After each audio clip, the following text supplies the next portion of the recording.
Hey there everyone.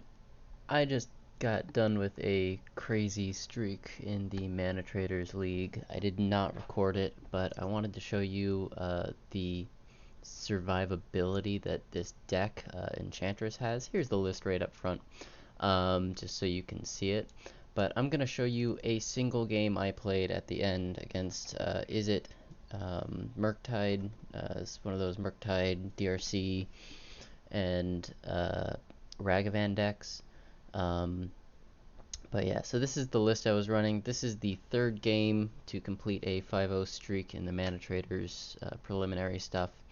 Um, and I just thought it would be interesting to post.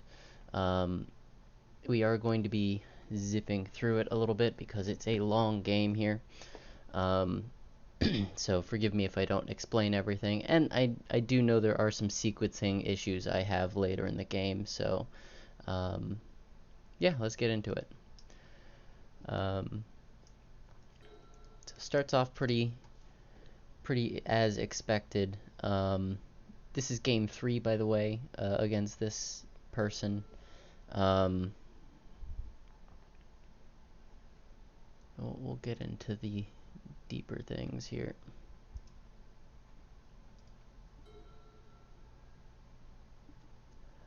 Yeah, so go ahead and establish my shroud here. I'm trying to set up for Destiny Spinners to come down, hopefully uncountered, so that everything else from here on out is just nice and simple. He goes in with Ragavan, gets that. I'm going to go ahead and try to play my Destiny Spinner, which comes down fine. So now I feel like I'm in the clear. We'll just hit play there, and he's gonna expressive dig for some stuff. Yeah, we are feeling pretty strong right now, getting some of these redraw effects into play. And I have to say, not knowing at this point that Hall of Heliod's Generosity was going to be the thing that wins me this game, I was feeling pretty okay, pretty safe, but that Murktide, not feeling great at this point. Yeah, so I'm at this point realizing that Rest in Peace is not good. It's just going to grow as Murktide more if I play it. So I'm trying not to play that until I have a solution to slow down my clock. I clearly have about 3 turns here, since I can block the Ragavan.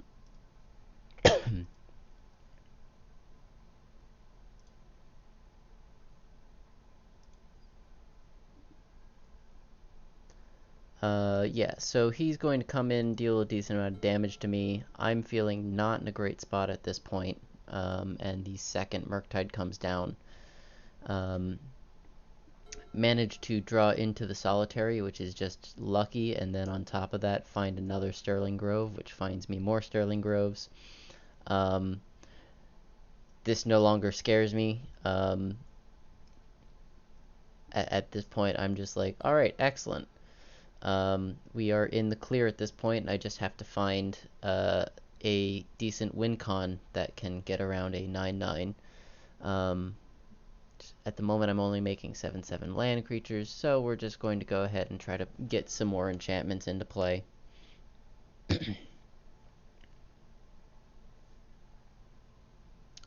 Drawing Sanctum Weaver is a very good card. We're going to want to get that down probably on the next turn. Unfortunately, I didn't have the mana to cast it when I drew it.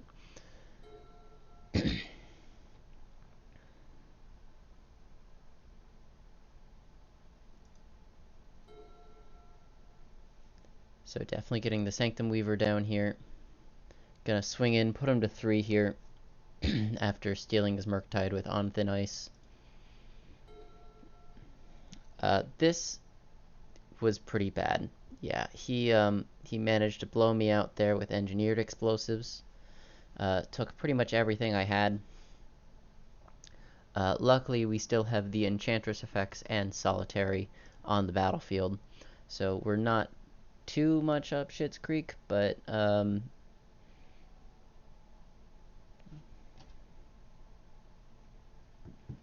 yeah, it's I'm trying to hit the OK button. That's hilarious.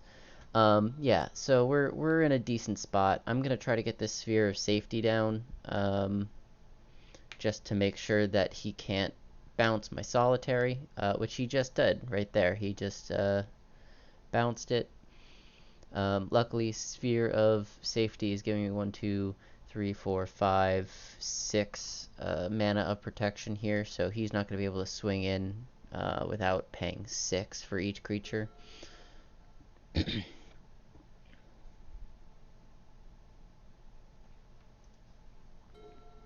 We're just going to replay Solitary. I was kind of expecting the counterspell there, but it didn't end up happening.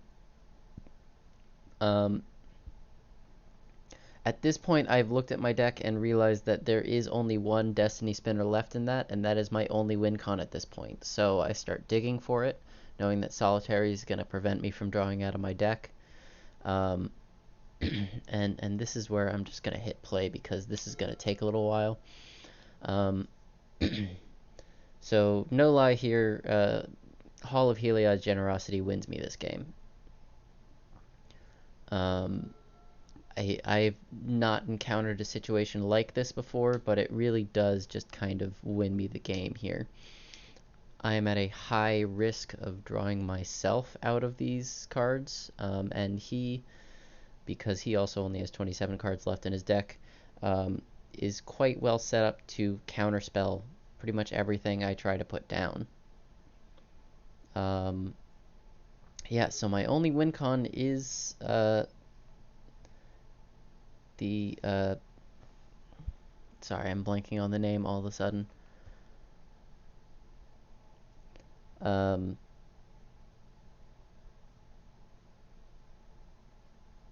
The guy that makes Manlands. I'm definitely trying not to, yeah, Destiny Spinner.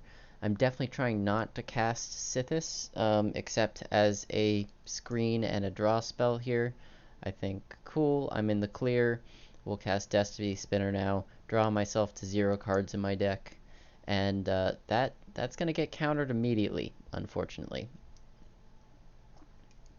Immediately putting Destiny Spinner back on my deck because I am afraid he's going to bounce my Solitary again, which would then give me a draw step with nothing in my library.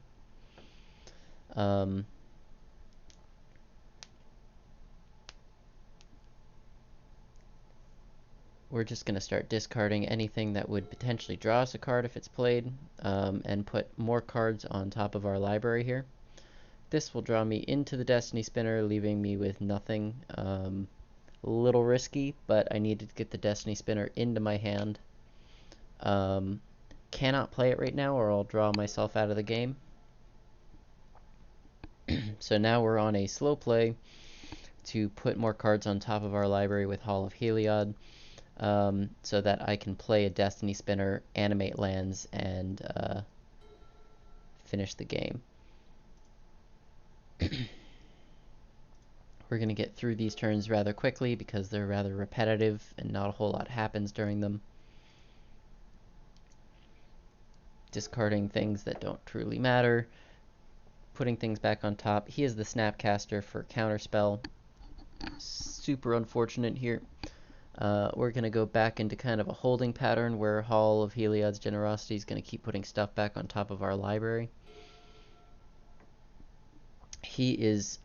I didn't know what he was doing at the time, but in retrospect, I know that he had a second... a second Engineered Explosives in his deck, and he's going to start digging for that so he can put it on 3 and destroy everything on my field. We have 1 card on top of our library. He bolts his own Snapcaster Mage so that he can dig for that Engineered Explosives. Serum Vision's digging for that Engineered Explosives. Second DRC, gonna help him dig.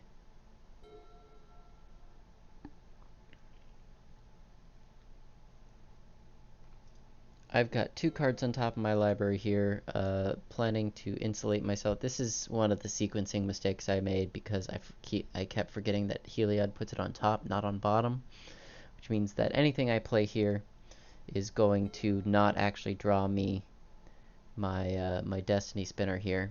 A little unfortunate on the way I did that, um, but we're still not out of it at this point. We're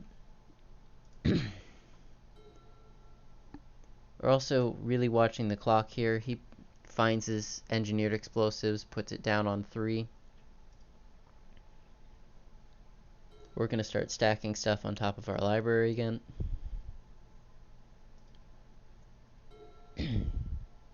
Not exactly sure why he didn't crack it here. He's also got 3 cards left in his library, so at this point I'm thinking that I'm going to draw him out, let him mill himself out. We do end up presenting lethal damage in this match, though. Realizing here that I need to cast that in order to draw things, he gets rid of my solitary confinement and my 2 enchantresses, which means now I can cast enchantments without worrying about drawing.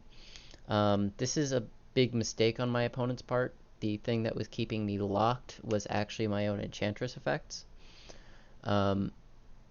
which allows me to make kind of a slick move here.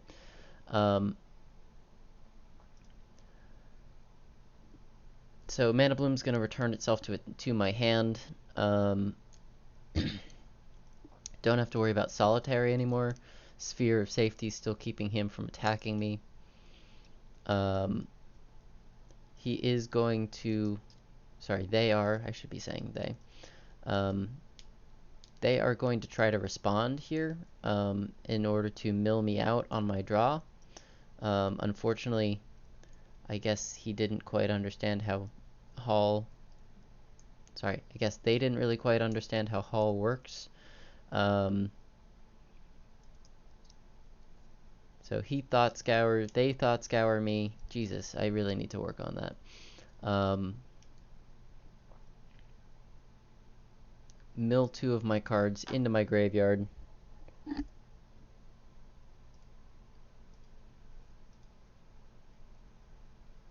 We're just gonna hit play here and let it go.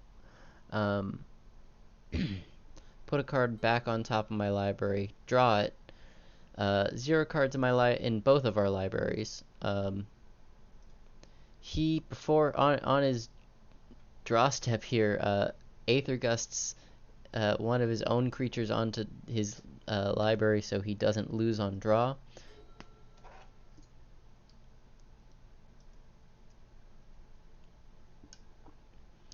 We have an upkeep stop at this point.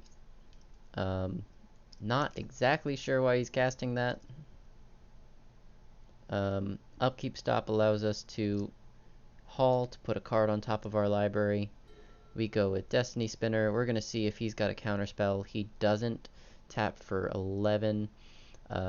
Animate a bunch of creatures from lands. And that's going to be how we close out the game. Yeah. So I just thought that was a very interesting game that shows you the flexibility of Enchantress. Again, this is the deck list here. You can see the Blood Moons had been taken out at that point, and Rest in Pieces came in to try to make it more difficult to cast Murktides and keep the DRC from becoming a 3/3. I don't know if I would make that choice again.